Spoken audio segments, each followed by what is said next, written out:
It's okay, Matt. They just think you have a 15 card deck of tokens. Exactly. Oh no, Judge. These are my tokens, Judge. My tokens. See, they're not fully in the square. They're half out of the square, so it's just how indication of it, you know. Yeah, it's tilted. Yeah, and the reason I do different sleeves for all of them is because they're different tokens. That's what it is. Gotta diversify. Yeah. I got Then you can start going on the list. Like, oh, here's my cool custom token. Here's the one that came with the structure deck. Here's the Yukio Day one. And then they're like, sir, please stop, please stop trying to fool your opponent. They move on. They move on with their day. Oh man, it's funny how they actually had to come out for a rule with that after all that stuff was happening. Because it was already it was like an unofficial rule, but now they actually kind of like, yo, bro, stop doing this shit. Don't be putting nothing in that extra deck zone. Oh man, it's just hilarious. In terms of anything else I've been playing, that's really about it. Yeah, really about it. I remember I was checking out Hazy Flames there for a little while again. But that's about it though. I haven't really played them. Just sticking with the Monarchs. Maybe I'll think about playing a little Lancer Frogs again with the Squires added in.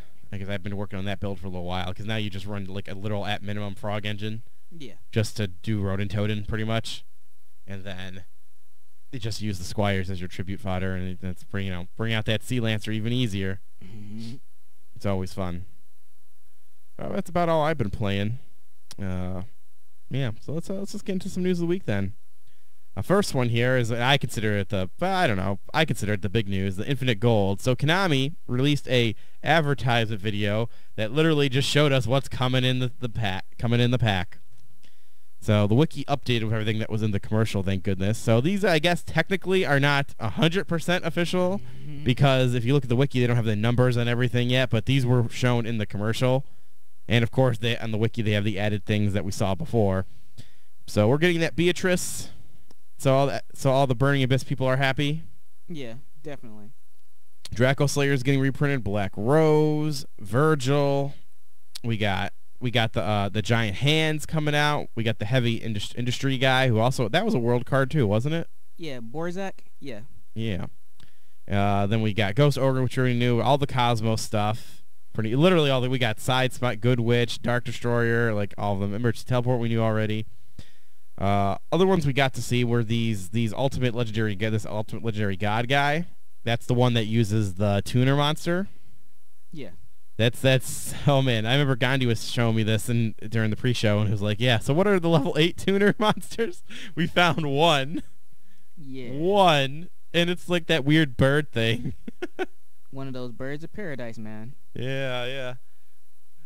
So that guy is going to be in there, so that's nice. Grand Horn of Heaven, Deep Dark Trap Hole, Radiant Mirror Force, Magic King Moonstar, the Monarch Storm 4, like the Monarch Storm 4 even, like they just throw that in there too. So because to my knowledge that always was a common rarity, right? Yeah. Even originally when it first came out, and this is now will be nice little shiny. All I gotta say is, I would have preferred it as a super and a tournament pack. It would have looked nicer, and super is my preferred rarity. Mine has been gold, believe it or not. Really? I've always liked the way gold looked. Like I love the way Dark Arm Dragon looks gold. I haven't really been a fan of the gold. Understandable. It's a little weird looking. Yeah. Galaxy Cyclone's gonna be this. We got Arch Fiend Eccentric being this, Blazing Mirror Force, Flare Metal Dragon, Ice Hand, Mistake, Digusto Emerald, Mass Change, Fairy Wind, Void Trap Hole. Man, just the list goes on and on. So what do we think about this premium gold? This is like the best thing I've seen. Like, for sure, this is the best gold pack that ever existed, for sure. I can see two perspectives out my left and right eye, cause I am a casual player as well as a meta player, and I have like most of these cards. On my casual side is telling me, yes, I can attain these hard to get expensive cards, and my meta type player in me is telling me like, get rid of these cards fast. You're burning a hole in your deck wallet. You losing value quick. Yep. In a way, this is kind of a fuck you to secondary market. Yeah, and like to those players who spent a lot of money towards their $100 to close to $1,000 decks. I don't have one of those, but I traded for a bunch of good cards in my day and invested wisely, so I could just have the cards without going all of the neg. But yeah, I can see the perspective on it. Well, in the way I'm looking at that now, I could save some money because I already have most of the cards. I would just trade for what the exclusives I don't have. Mm-hmm. So that's my outlook on it. Yeah, definitely. Like you said, casual benefits the most from this for sure. And of course, Konami, because fuck, man, this is gonna sell. Yeah. Because other people who couldn't, get any of these cards, now they're gonna get them. And you're gonna get those buttholes. They're gonna get their Dark Destroyers. They're gonna rub it in their other people's face, like, ha, you spent like $200 a pop on these things, and I paid like one thing, and I got like a bazillion copies. Right. Somebody's gonna make a wall poster of Dark Destroyers. Yeah. Heck, they'll make a toilet paper roll of it. They'll be like, look at what I can do, you guys. So, yeah, that's definitely what it is. They definitely like hurt the secondary market a little bit. But like, I don't think that was Konami's main goal, though. As much as I say that about them, like they're being dicks secondary market, I think they saw the cash money. Were like, fuck, man, a lot of people want these cards. Fuck, why don't we just put it in premium gold and make all the money? I think it was more of that type of situation. Yeah. There are some cards I would like to see in here. There are some cards that said, thank you for reprinting. But I haven't really used, but it's good in theorios. So it'd be good to test it out. Mm-hmm. Yeah, other than the Cosmos stuff, like everything in this pack I could need, because I don't have a lot of the stuff. So it's like, literally, if I just buy one box, no matter what, I'm getting something I need, which is nice. Essentially. But except for the Cosmos stuff, I don't really care about that. Like, I don't really care. It's like, they definitely were thrown in there because they were so expensive. Exactly. Yeah. It's a way to get it all at once. Mm-hmm. Or roughly 85% of it, because they're gonna still make you get the boss stuff. Mm-hmm. But everything before that, you pretty much got in a nutshell. Mm-hmm. And that Chimera Tech Fortress Dragon was definitely needed. Yeah. I was feeling so cool with my Cyber Dragon deck, and then I was like, oh. Like, I saved my Chimera Techs. Exactly. Because I was that cool kid that ran DNA surgery and just took every monster on the field. Yes. A classic strategy. I remember one of my old strategies were to use DNA surgery to make everything insects and use that insect barrier. Yeah. Ooh. I thought I was so clever. Oh, man. Because it was pretty much the strategy from the show, except that, because Parasite Predicate kind of didn't really do what it did in the show.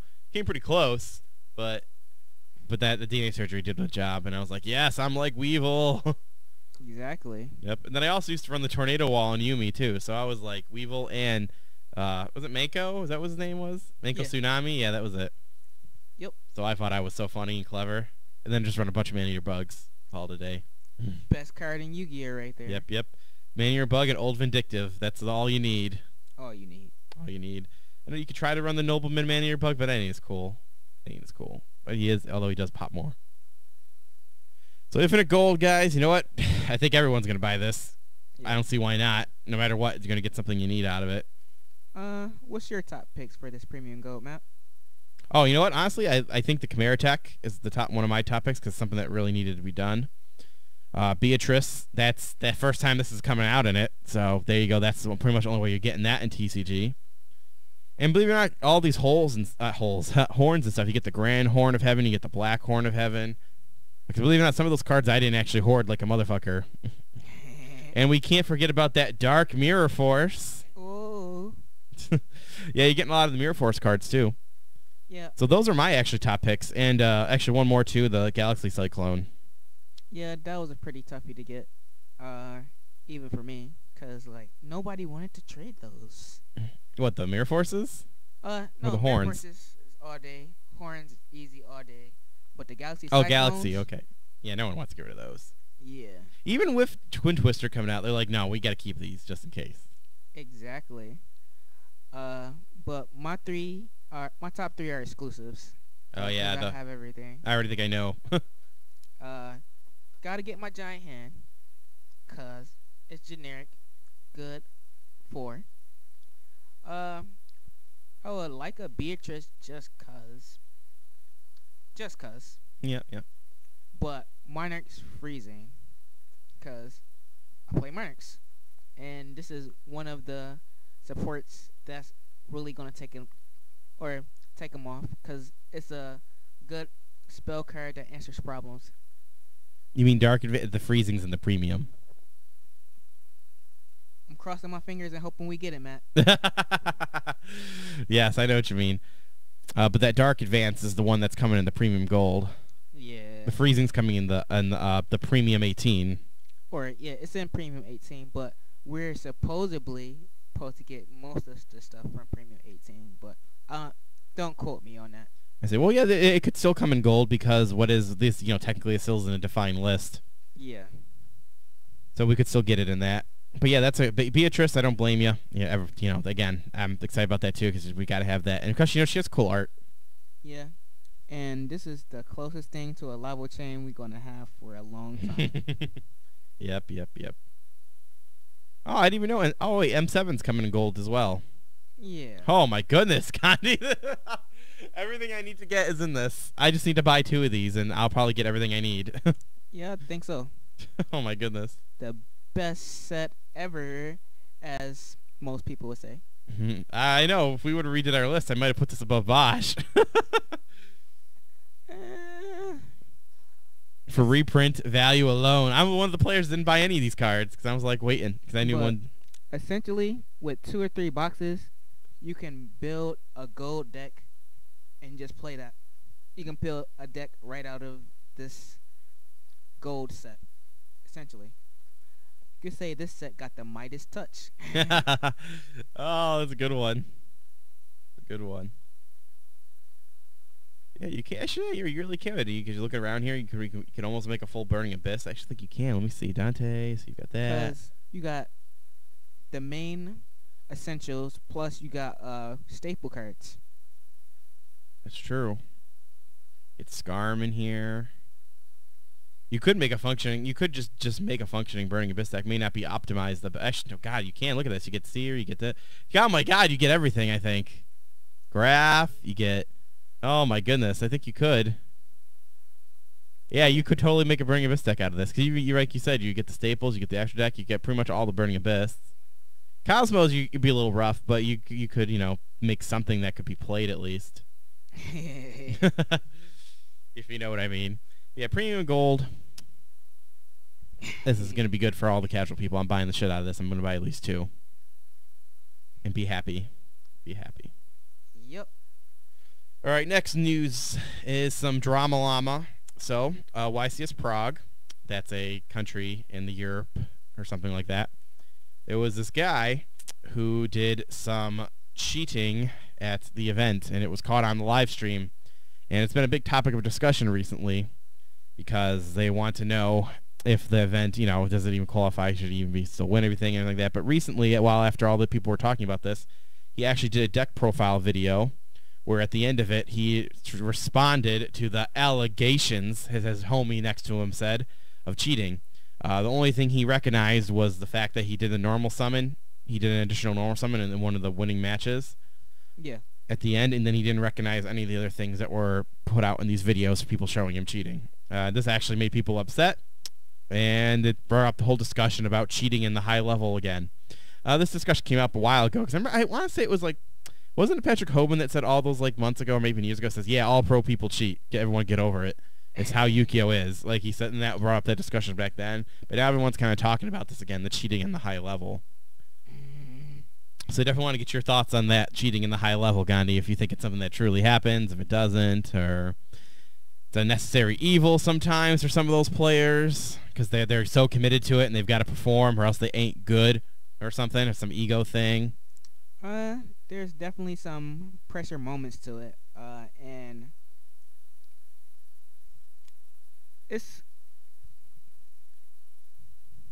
there's a certain mentality that goes with it, I guess, with those that feel if they can get away with it, they're gonna go for it. But for some, they just fail miserably at it and just get bad recognition for the rest of their career, like some of those in the past. But not gonna name any names. But yeah, but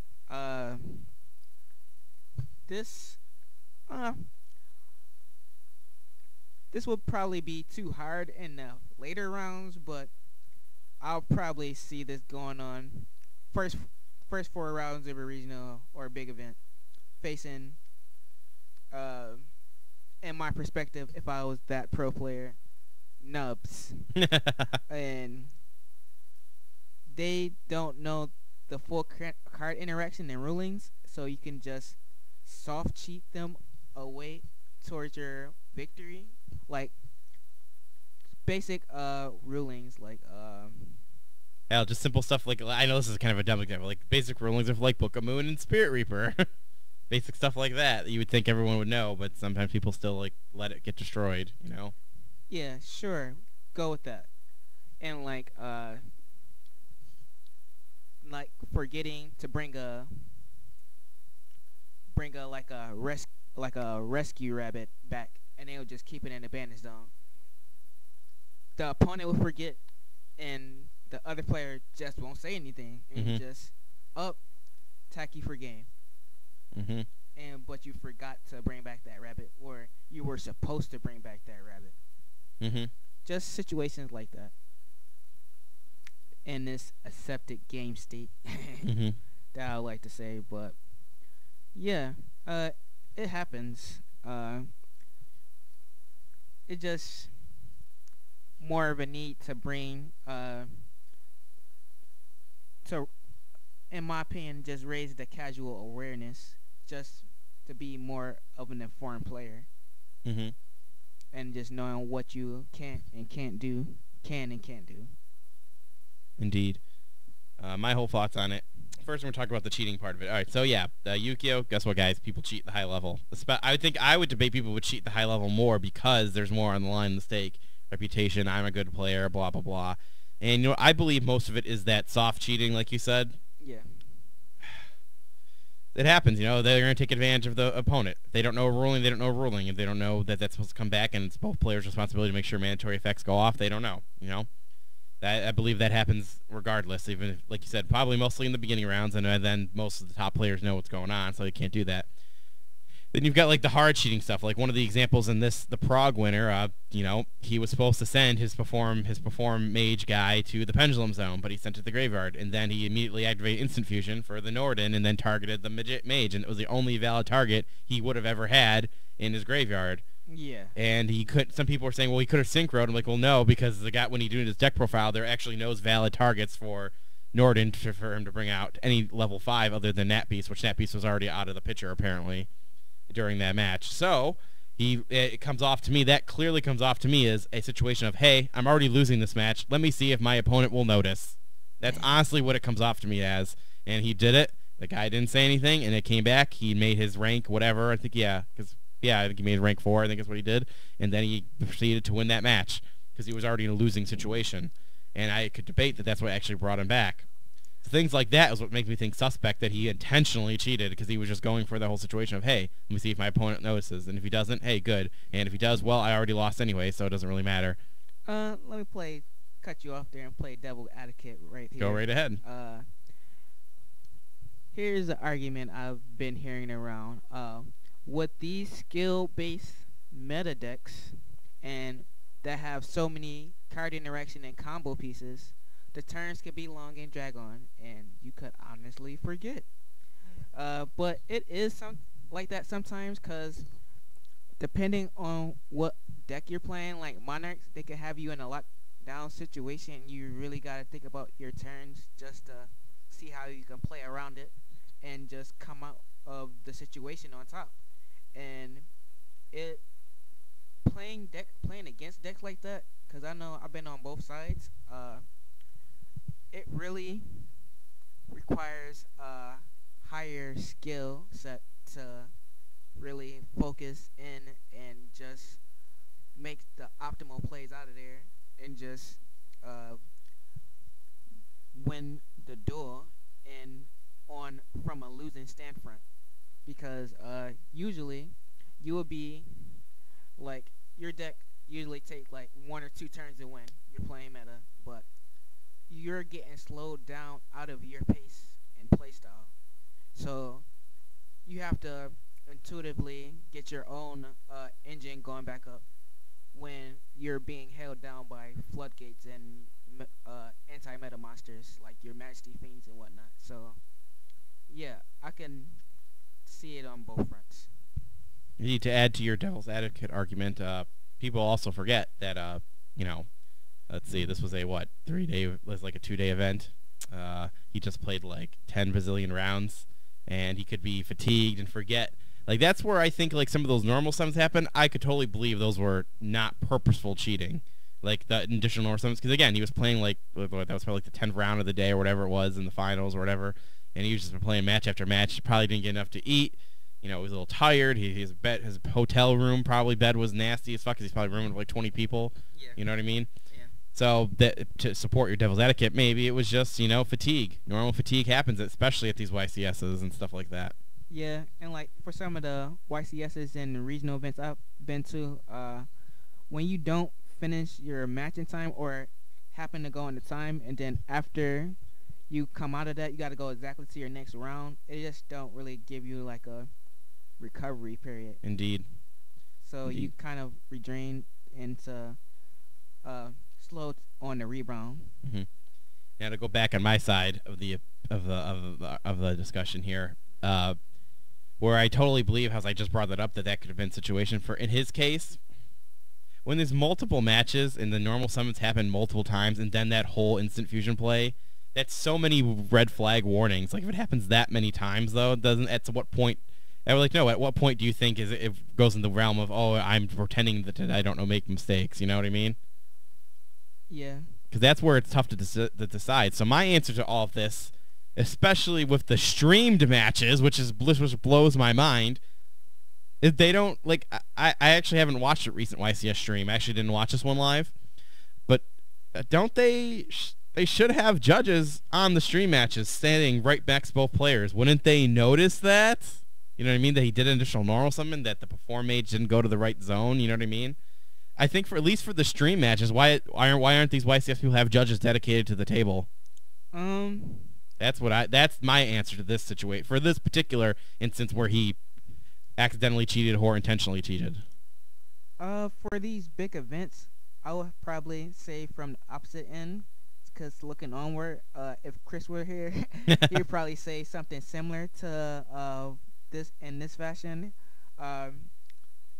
It's such a large event, and you only have like maybe, I would guesstimate, on the best day, 6 to 60 judges trying to judge an event of over 400 plus people. There's not enough manpower to just look over every match or every important one. Indeed. Well, then I definitely would debate even more. They need to devote the resources for the stream going forward, because when things like this happen, look at the whole community is talking about it, and yet it shows another light of how, because people already talk about how they think people, like I know Magic players that talk about those UQ players that just cheat all the time, and then they see big stories like this, and that the whole community is talking about it even more. It just sheds bad light on the game. So I think at this point they shouldn't let this happen at least on the stream matches anymore. You know what I mean? All these matches that he did, all these things were all streamed. That's the worst. And another thing too, like the commentators never noticed anything either, which blows my mind as well. That's hilarious, because I know on other events, I'll say that, because on the other events like your ARGs and CCGs, usually it's commentated by like other players, and they'll like catch it, and then they'll sometimes just stop them right there and just say, hold up, hold up, bros. Like that, you're not able to do that, or they'll just recheck with the players just to confirm life points and whatnot, and just make sure the game state is all right. It's funny that this might be a whole other discussion. Then what does that say about the caliber of the commentation of the YCSs? Then maybe those guys commentating aren't really qualified if they don't know. Because I was rewatching the videos of the clips that were put together instead of the whole match. Those guys didn't even know that. They just said, "Oh yeah, he sends it to the graveyard," and I'm like, "Wait, what?" Hey guys, you're the commentation. You're actually seeing the bird's eye shot of what's going on. It blows my mind that it happens like that. So I think at this point they should devote, going back to thinking that they should devote someone to those stream matches at least. That makes sense to me. Because they won't, especially when it's like the end of the tournament and stuff where it's supposed to be the best players playing. And they would be even more tired. I don't know why they don't have people just stare and a judge for each side, watching the plays. Heck, Pokemon does it. Magic does it. I don't know why they don't. They should do it for their YCSs, at least for the stream stuff. I think it would be wise for them going forward, especially because I know, like, everyone already talks about how they think Yu-Gi-Oh players cheat all the time, so it just doesn't look good for them. Yeah. My only pet peeve when facing meta, even though I play meta sometimes, is like, with these combo-oriented decks, they do take very long turns. Oh, yeah. Easy to lose track of what's happening and what's going on. So you have to be attentive as the opponent, even more so when you're on the opposing turn or when it's your opponent's turn. You have to focus and know everything they do, or you might miss something like an extra normal summon. Yep. It is true. It is both players' responsibility to know what's going on. That is true. So, opponent didn't notice either. That's true. Final thoughts on this, going back to the part about him specifically now, not just the overall discussion. Do I think he cheated? You know what? I think a lot of those normal summons, I could totally believe he was just a tired guy.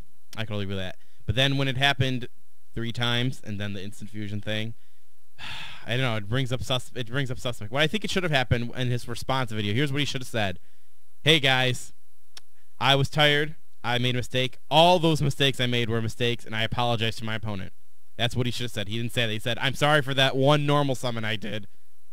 And that's all he said. He didn't acknowledge the other things. If he would have just acknowledged all the mistakes he made, not say he was cheating, because we all would have known what happened if he would have went publicly on the internet and said he was cheating. Konami probably would have banned his ass. So I don't blame him for not just saying that. I think he should have just said, to ease everyone's stupid rage they had, was just say, "Hey, I was tired. It was something plus rounds. I made mistakes. I made a lot of mistakes with all those plays that you saw in those videos online. I apologize," and moved on with life. I think that's what it is, and that's it. Because that's, that would have been acceptable, and then we would have moved on with our lives. But people had to talk about this for a couple extra days because of that whole response video. So that's my thoughts on him specifically. Would have been solved everything. And his bro is like so weird. I know, he's like, "Yeah, so what do you think about these alleged allegations, dog?" Okay, he didn't say it again. I always make him so like, I always like exaggerate their voices, but no, he didn't say it like that, but he came off like that smug, like, "Oh yeah, what do you think about these alleged allegations?" So that was the interesting part to me. That's my final thoughts on that. Did pretty much say everything you wanted to say on that? Yeah, I think we said as much as all that can be said on it. These are long and strenuous events. They go from like 10 in the morning to 10 at night, especially if you're doing well. So it can be tiresome at some point, and the players could, or more than likely, are fatigued going into the later rounds and just trying to focus in on 10 consecutive wins just to get far in their event and just bring home the championship respectively. But that's all I have to say on that. Yep. So that's what I think I gotta say on that. Let's move on to the next one. Premium Pack 18. Yes. Yeah, so we've got some more information coming on about this. A lot of interesting stuff's coming out. So we're getting that other one, the noted card I think out of here. We're getting that cool Witch Monarch, or apparently it's calling Demon Emperor Ogmar. I don't know if that's probably just because that's a Japanese name. Yeah. I wonder if it's going to be called Archfiend Monarch. It could be. He looks 'Cause- like an Archfiend. Cause like most of the cards labeled demon got renamed to Archfiend, like Red Archfiend Dragon, but it's Red Damon Dragon. It's like the people like to say it. Mm-hmm. But I think it's gonna be our first Archfiend Monarch, and if it is, we might be able to do some cool interactions with Infernities. Whoa! No. Whoa. Let's not tell Adam. Yeah, right. Let him know. He's gonna be like, wow, Infinity Monarch. Cards in here that thought were cool. Junk Karibo, where it's pretty much so you send it to take no damage, pretty much, or was it negate and destroy? I think it said. Yeah. That one was cool to me. And then these cool number spider things, what I think are coming out in this. Is that this they're coming out in? Yeah. A further arachnid support. So if you want to do like a spider type deck, I'm trying to see if it's this one. I know. Oh yeah, that water one is in this one. Wow, yeah, he looks cool as fuck. But number 77, that card is gonna be pretty good. It is what people were collecting. Dang it, I forgot the name of the card I told you on a pre-show. Before the show started. The dragon thing, the grand dragon thing, or something like that. What was that called? I think it was Diabolic Dragon. I forgot. Sorry, I forgot as well. Well, anyways, it requires 2 level 12 monsters or a rank 10 or 11 XYZ monster to bring it out. Yeah. But it has a really good effect, and you can, even though it requires 2 12s, you can make it using 2 ranked, or you can overlap it with a 10. That's dark, and the best one we got right now that's really easy to make. Kind of why I rebuilt my heretics, because I can do it. Is for give me 30 seconds, cuz. I'll try and see if I can remember it too. What was its name? It's number 96. 96. That's all I can remember. I still Boom. got a couple of mine. Dark Mist? Dark Matter Dragon. Dark Matter Dragon. Okay, that's it. Yeah, There you that's go. it. That's it. That was Dark Matter Dragon. Yeah. Thanks, Dark Mist, reminding us of other dark XYZs. Exactly. What? I said 96. Is it like 99 or something? I don't know. See, Dark Matter Dragon. Dark. Hey, you got the internet in front of you too, dog. Just saying. I'm working it. Number 95. That's very close. Yeah. Very close. 95. Yeah. So why would people? So people be rocking the Dark Matter Dragon to bring it out, possibly. Yeah. Cause it's like a generic 2 level 8s. Cause it's like, I would say it is what Ptolemaeus was to Infinity, in a sense. Cause you get the Nova, then you overlay into the to number 77. Mm-hmm. But with this, you get a Galaxy Dragon, or any of the 107, or Mm-hmm. one of the Tachyons, Mm-hmm. and you just overlay that first, overlay into Dark Matter Dragon, then overlay into this. Mm-hmm. And also you get a Dark Matter Dragon effect if you choose so to use it, which makes your opponent dump. See, does Dark Matter let you manipulate its like rank or something? Let's see. XYZ. Okay, I'm just reading Dark Matter Dragon here. XYZ monsters, XYZ summons. Oh yeah, because you also. Oh yeah, I forgot. Oh, I forgot how cool this card was. He's got that 4,000 attack beat stick power of him too. Yeah. Yeah. Yep. Oh god, you might be mistaken, because Dark Matter's rank 9. No. Oh, because I'm looking at it, I'm like, man, does his effect allow him to go up? He's rank 9, dog. That sucks. Well, it's still cool. Hey, still run Dark Matter Dragon. He's still good. There must be another reason for it then. It just wants to slip my mind. It's okay. But anyways, this is still a great card. Just being able to bring him out using a rank 10 or 11 Dark Monster, hard bring him out with 12s. Like that, those options are nice, and it's a pretty powerful card. It's also got cool art. Yeah. Look at that. Look at that, like, galaxy-looking spider. Looks like a spider from outer space to me. Bam. These dark. Other cards that I think are pretty cool from this. I don't know. I do like that freaking water spider. It's so cool looking. Oh, number 37.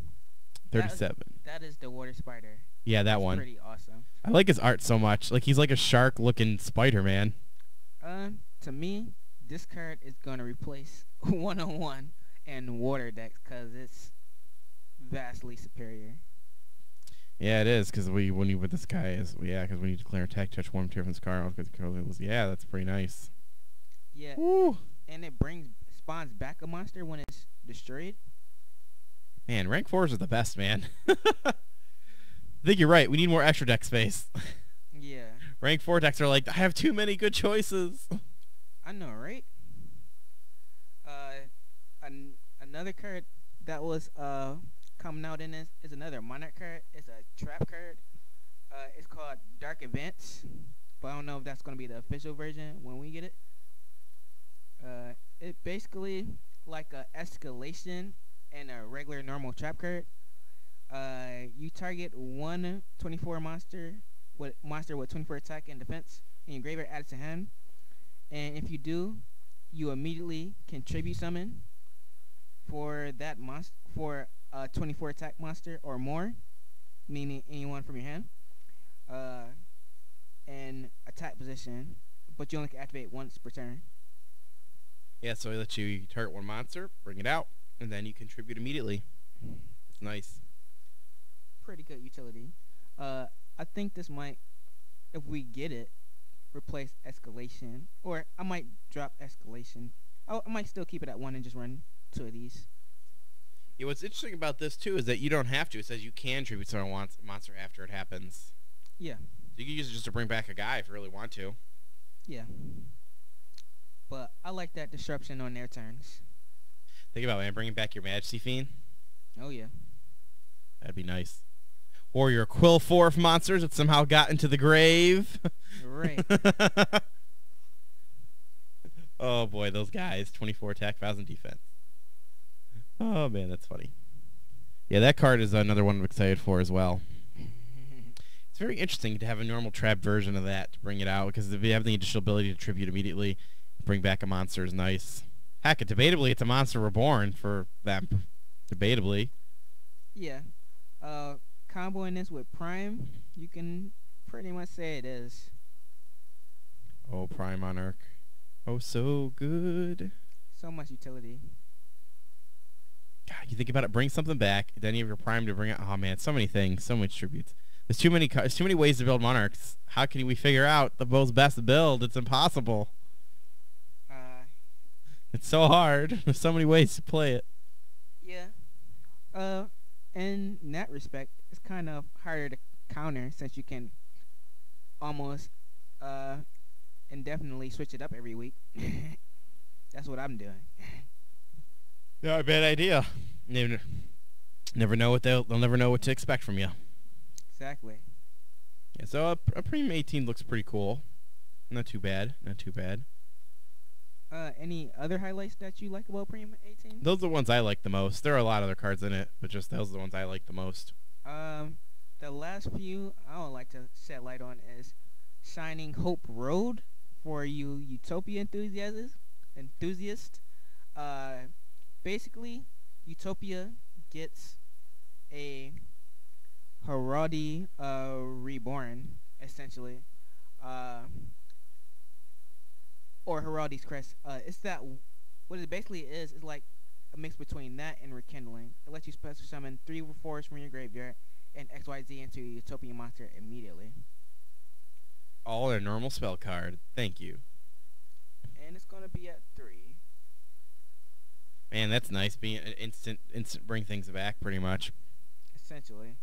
And there's a slew of Phantom Knight cards that we're getting. Gauntlet, Bridge and Dine,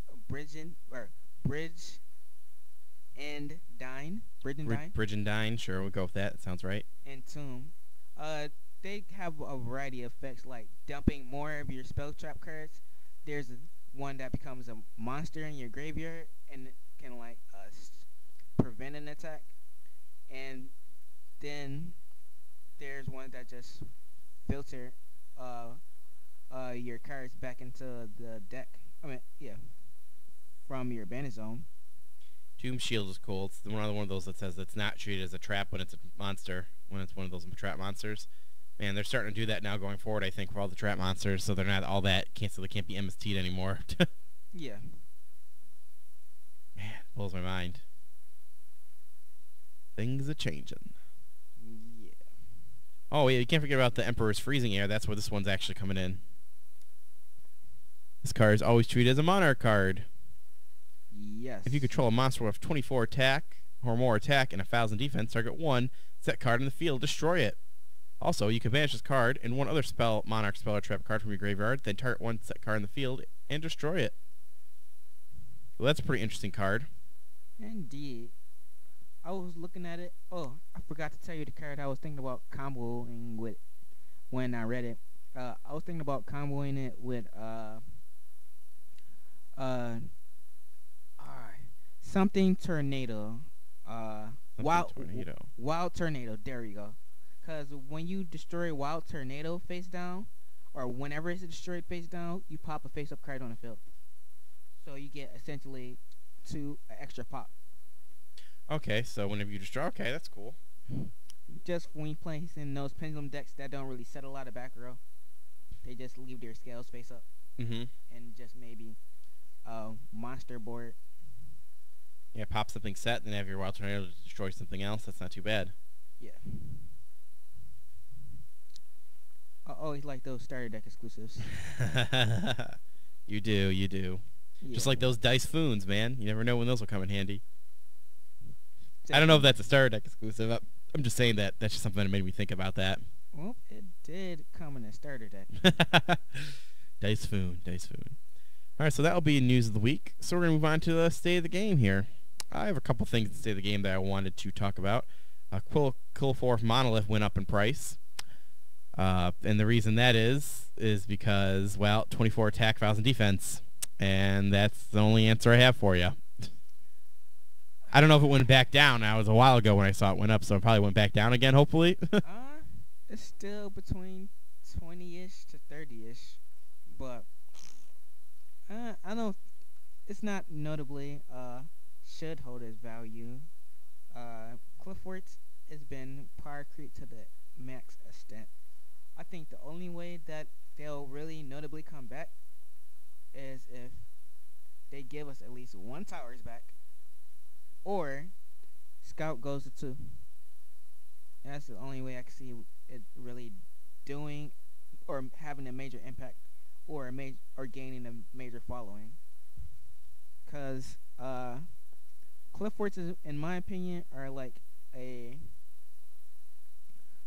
stronger version of Magic Specters in a way, with their monster effects, because they have the strongest monster pendulum effects, in my opinion, as a Clipboard player that I've experienced. Mm-hmm. And they get those. They have that nice attack power, so that when you pendulum, man, you can do a lot of damage. Yeah. It's funny how interesting power creep is that a deck that can spam out such big monsters and essentially beat you in one turn with just attacking into your life points, how that can't even compete anymore just because it can't have the. Even if you, I don't know, even with Scout at 2, it'd still be rough. Yeah, but there's more of a fallback with that, with Scout be having that too, because nowadays, say for example, I had a few matches after the list and after High Speed Riders just came up, faced a lot of side frame deck. Mm-hmm. Once they banish that Scout, there's no way to get it back. Yeah, just random rogue like side frames might give it a hard time. Next card here to talk about, we got Spoiled Toon Dark Magician. What I thought was cool about this, because it's actually a Toon card, I feel is worthwhile. First, it can't attack the turn summoned.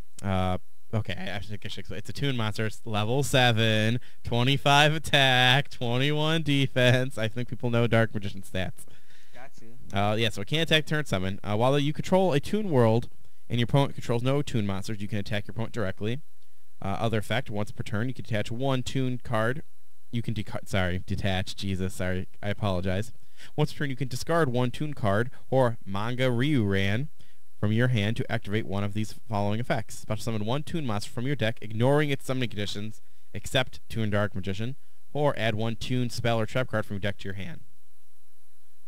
So, this is actually a pretty decent toon card. Yes, you do have to tribute 2 for him to bring him out, but once he's on the field, he's going to put in some work for you to search out any other toons and just bring them out for free.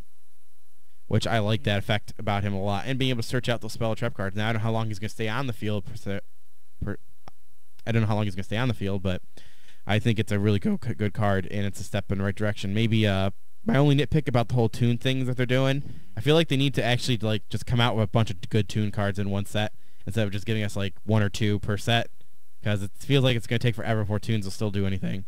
All I gotta say is what happened to Pegasus Evolution Deck 2. They gave Joey a updated deck. They gave Kaiba and Yugi updated deck. There was a 4th deck that came out when these decks came out, Pegasus, but where is his updated deck? Nowhere to be found. Nowhere to be found. But they might give it to us. Just gotta put a little more pressure on Konami. Come on, Konami. Mm-hmm. Give us another Pegasus deck. Mm-hmm. Guy, turn the mic towards more your face because you're talking to the side of it. So just turn it. No, turn the actual mic. Here, I'll come there. Let me get to you. I got it. We good. Got it? We good. Because they didn't hear that last part at all. So he said, Pegasus. Where's the Pegasus deck? They need to make a Pegasus deck because they're supporting all the other classic guys. Why not? That would be a good time to make a bunch of good tunes. Right. I agree. And give us those exclusive tunes that was only in the show. Exactly. That would be because it's sad that even still that Toon Master Sorcerer is still one of the best tunes. Toon Master Sorcerer putting in work ever since it came out. Yep. Since this debut. Yep. I don't remember even what that came out in originally. I think it came out in a tournament pack originally. I know it's been reprinted, so. Yeah. I know. I was looking at it the other day. It's tournament pack. Graded version is like $500. I was watching it, or I was checking out DNA site or Dave and Adam's site. Mm-hmm. In terms of Antras, let's see. The first one was Dark Beginnings 2, and then Legendary Collection 3, and then Astral Pack 8. According to in terms of Antras, but I know sometimes Antras aren't necessarily all the times it's been released. Just when they were updated. So yeah, those are those. Wow, man. Their Toon Master Sorcerer putting in work. Next, we have an OCG card that was spoiled not too long ago. I think it was spoiled today. I don't even know if I'm saying this right. Metal Phallus Combination. It's one of those new archetypes that are coming out in the OCG. It's a continuous trap card. Once per turn, if a fusion monster is fusion summoned, you can target one of those Metal Phallus cards, whatever is monster cards in your graveyard, that have a lower level than that fusion monster, special summon that monster. If this card is sent from field to graveyard, you can add one of those Metal Phallus monsters, whatever it's called, monster from your deck to your hand. No then. Panzer Dragon. Instant fusion. Let's go. There you go. Panzer Dragon does have the high up in that level. Be able to target those guys in your graveyard, bring them out. Search them out. That would be pretty cool. Now, I know this archetype apparently is going to be pretty cool. People have been talking about it for a little while. Now, we're not going to see it for a little while. Let's see. When is this going to... Oh, yeah. All OCG stuff. Yeah. Oh, yeah. Those are the normal pendulum monsters or fusion monsters. Their playstyle is similar to Ignite archetypes, relying on destroying other cards the player controls to search out other cards from the deck that set up mass pendulum summons. Okay. Oh, they're all pretty much fire attributes. Yeah. Meaning there is not a lot of heat for fire elements. Woo! So that's an interesting trap card. I could support him quite a bit. Last thing on here, a lot of stuff is going down in price. Dart Star went down in price. No surprise. What else went down in price? Oh, yeah. Farm Girl's finally under $15. She's like $9 now, apparently. Yeah. And one of the things that actually went up in price too. Did you know that Arcana Joker Knight thing went up in price? I am shocked. It's up to like $6 now, $6 to $8. Oh wow. Why is that? Any clue for that? I guess you can make it the deck better with pendulums. Go pendulums. Yeah, go pendulums, I guess. I want to see. Let me see. I'm gonna check out what an actual updated price on it right now because that was yesterday when I looked at that. I know Dante's are slightly down. Yeah, Dante's are down. Yeah, Dante's are down too. Yeah, that the hype of the infinite gold, man. That's what it is. That's why everything is going down. Let's see. So what is that now? I want to check out this Joker card. It's random. And Levier is going up and up. Yeah. Going up and up. Yeah, $9 for the high, and the medium is $2. Dang you, Phantom Knights. I don't really even think that deck is super good. It still lose to floodgate cards like Iron Wall and such. But Royal Decree. that too, but they can still play around it somewhat because all you need to do is just be mailed to the graveyard. Yep. Levier Dragon, man. I haven't really thought there was a need to run more than one in your deck since Madoches for the silly OTKs with Levier. That was the only deck that was doing double Levier in its heyday. You had windups, but they didn't really need it. It's funny. I just ever thought that that was such an interesting set too. That set where you got all those sea serpent water monsters. Mm-hmm. Man, that was an interesting one. It was. Man, I never thought that card would come back. And I think I have one. I don't have one of these ultimate ones up there. They're super expensive. Because that's the one that's really up there in the price. Yeah. Yeah, because just like the normal, let's see, even the collector tin ones, they're only like $8. But it's those, high rarity ones that are really those ultimates. Man, those are the ones that are going for a lot. Yeah. Yeah, those ones are going. Oh my goodness. Yeah, I'm trying to find out. Let's see. How do you? I'm trying to get an updated price on it. Oh, I always forget how you change the rarity view all versions. There we go. Yeah. Woo! Yeah, we're looking like $22 right now. TCG player for that ultimate. Oh my goodness, that's expensive. Oh my goodness, yeah. And that's the core TCG has for $17.99. There you go. Thanks, core TCG, selling it slightly cheap. Oh my God, I take it back. The median price is $39.50. Oh wow. And the high is $51.50. Whoo hoo hoo! Oh my goodness. Oh my. He looks ugly as an ultimate, by the way. Just saying. Man, they really people really like that bling bling, man. Don't get me wrong. I'm not against I am against it a little bit, but in terms of me, I would never want to buy I'd rather have the common. Oh yeah, and 1-for-1 went up in price too. Yeah, it's to be expected. Monarchs play it. Yeah. Also, Cosmos, which is supposedly one of the best decks, plays it. I feel like I don't believe that for a second. Draco Pal still wrecking face, but I truly believe in my heart of hearts, Cosmos should be BA status right now. They are an exclusive Konami archetype. Hear me out. I think with all what they've gotten so far, they should be or have exceeded BA. Cosmo full power versus BA full power. Which is the better TCG exclusives? But I'll just leave that for another discussion for next time. But I just wanted to put a pin in that. Yeah, I have to think about that. But I think Cosmos overall should be doing a lot better. I'm just gonna say that. Very much so. Yeah, I'm thinking about BA at the same time right now. I don't know. It's really interesting because BA is such an interesting deck to me because now with Beatrice coming out, theoretically they're going to be almost at full power. Let's see. Because how many tour guides? Do we have one tour guide now or two? We at one. We're at one tour guide? Yeah. Oh fuck! Well then never mind. Jesus, that sucks. Yeah.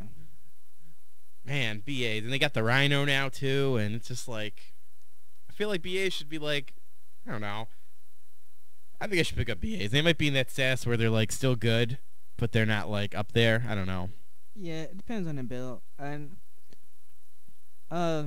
there's always you can always play your Dante's different instead of Dante milling that mandatory 3. You have other numbers to mill. Every BA player I played, mill 3, mill 3. You know you can always mill 1. You have the Rhino. You don't have to blindly mill spell and traps that you might need. Yeah, like when they mill and I see there goes a Regeki. Warning. Fire Lake. I'm like, yes, goodbye cards. I don't need to worry about anymore. I know the worst mill I seen was Raigeki, Dark Hole, Vanity's Emptiness. Oh, you know they're not playing 2 Dark Hole. They're probably just playing the Regeki and Dark Hole. Pretty much. Because that would be weird for them because they usually just need 2 destruction cards. Yeah. Oh boy. Yeah, let's try 1 once in a while, boys and girls. See how it works out. Yeah. That's all the really discussions I really had for State of the Game. I want to talk about those price changes and some of those cards coming out. Yeah. It's very influenced, in my opinion. Indeed, indeed. I don't know. I think all the pro players should just troll everybody again. Just start saying a random card's good again, and then when it really isn't, just might as well fuck around with everybody again. I think we haven't gotten one of those in a while. Yeah, it's been a while. Let's just go. All right, every pro player that watches our show, let's get that wacky magic, a top tier card. Let's do it. Just start playing it in your decks, get people confused, and get them think it's good. We got this. Get it. It can happen. Exactly. That wacky magic. My pick on that is gonna be Bottled Raigeki. Go for it. Dude, I think that one would be more legit. I think they could get people to buy that one. Yeah. Jeff Jones, all you gotta do is just win one time on stream. One time on stream. Just play it. Everybody lose their mind. It'll work. And then, if I remember correctly, that's a trap card, right? And then each turn it gets a counter, and then I think that's how it works. Yeah, it basically. Let me just get. I actually don't even remember the real full name of it. I'm actually gonna put in Raigeki bottle and see what comes up. Each time a monster you control declares an attack, place a thunder counter on it. You can send this card with 4 more thunder counters to the graveyard to destroy all monsters your opponent controls. Woo! Yeah, let's do it. I agree. Jeff Jones, do it. You can do it. Yeah, he can make it work. You made Grand Soil deck. You could do this. Jackie Bottle. I believe in you. That would be really cool if that happened. But that's pretty much all I've got for State of the Game, unless you've got anything.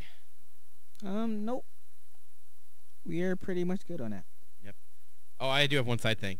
All you people who didn't buy that Buster Blader stuff when it was super dirt cheap, it's slowly going up each day. You just wait, and you guys are going to regret it, and it's going to be a really cool synchro deck one day, and you're going to regret it. I'm just going to say that again. Matt said it first. On the standby phase. Yeah, totally. All right, then let's move into some tech of the week. Gandhi has a tech of the week for us this week. Yes. My tech of the week comes from a very old set. Yeah, what set is this? I'm going to take a peek, too. Oh, jeez, I can't even read that. Here we go. I want to say it's when Quick Plays, or the second time Quick Plays picked up PTDN. Phantom of Darkness or Phantom Darkness. Oh my god, yeah, Phantom Darkness. Yep. Yeah. What I think it was you, Matt, or somebody else pointed out, Caius is pulling something from out a deep prison. If you look at the picture. Yep, that's Caius. What it basically does is when you activate it as a chain link 3 or higher, you get up to 3 additional normal summons or sets this turn. And you only can activate one of these, or you can't activate it if there's multiple effects with the same name on a chain, just like Accumulated Fortune. So that's the only drawback, but that's really no drawback at all, because there's so many applications to this card, and I've been having fun testing this card out, and it makes what I was telling you earlier, it makes summoning idea not so bad when they effect Veiler because you got more plays. Because idea summon, effect chain link 1, they Veiler it, chain link 2. Chain summoning, chain link 3. And you get additional summons for the turn. And oh, the possibilities. Because all you need is that one summon to get it going. But my Monarch players know that already. And it has you don't have to wait on your opponent to set it off. I was just using them. You can just summon Monarch, make the spell card return of the Monarch chain link 1, your Monarch effect chain link 2, and this chain link 3. So you can get an additional summon on top of what you already tribute summon, just for more pluses and to grind out further. Or this can promote some silly OTKs with Ether too, because you can just summon 2 Ethers that's over 10,000. Yeah. Yeah, and think about it. You can even try shenanigans on your opponent's turn. If you have, let's say, you have escalation, then do chain summoning in a way. And there you go. There you can now keep tributing their turn 3 times. And then you have a Storm 4 too. Why not? Oh, hell, my fuck. goodness. You could literally just go. You literally could go. Let's see. Ether. They have no response to the fact. You activate. No, wait. How would you have to do that? Would it be. You would need to go Ether at the last. No, wait. Because you have to go Stormforth, Ether, and then chain summoning, right? Correct. Right? Because then you go chain summoning, then there's Ether, and that the trip. Well, anyways, just figure out the right order, guys, and then you could. There you go. You could do that too. Oh my God. So many possibilities And to you this just card. keep on tributing, keep on tributing. Hell, man, you know what that makes? This promotes you playing maybe even more than you could probably playing more of the level 6s too. Exactly. Because you'll be willing to tribute more then. That's exactly what I was thinking. Like, don't write off the 6s just yet. There are more 6s, or there are actual Monarchs cards that are not Fiend, Majesties, or Vanities Fiend people. And Karaz. There's other ones too. I would run like Mobius. Caius is still good. Ryza sets him back a turn. Yeah, I like Ryza the best out of all of them again. It's weird how I like now when you're playing the Monarch build, I would prefer to like Ryza more now just because the ability to flump it back. Yeah, it does have that utility. But I was always been a fan of that dark guy, the Caius. Oh yeah, man. Caius was like it's still one of my favorite cards in Yu-Gi-Oh. It's funny how I'm just saying that now it's like I want to play Ryza more. Yeah, Ryza kind of overshadowed it when it came out. I'm like, what? It puts it right on top of the deck? Mm-hmm. But we'll never play the rock one. Don't ever play the rock one, guys. Just saying. Nah. Rock one sucks. I like his mega form. Oh yeah, megas. You can make a debate on any of the megas, but the normal one, fuck that. Don't want to waste the normal summon. Exactly. So yeah, consider chain summoning, guys. Consider that. And it's a quick play. Yes. Quick plays, quick plays, quick plays. That's always good. Always good. Always good. Yep. Alrighty, boys and girls. Well, that will probably be our show. I want to thank Gandhi for joining us as always. Thank you for everyone for watching. Make sure you check out megascorcher.com for all the VODs and all the other shows. Make sure you look up us on Facebook, Mega Scorcher's Card Game Shows on Facebook. On Twitter, it's the main phase. Or you can search Mega Scorcher Card Game Shows on Twitter as well. This has been episode 11, March 6, 2016. And we'll catch you all next week, dogs. Peace out, home dogs. Peace out.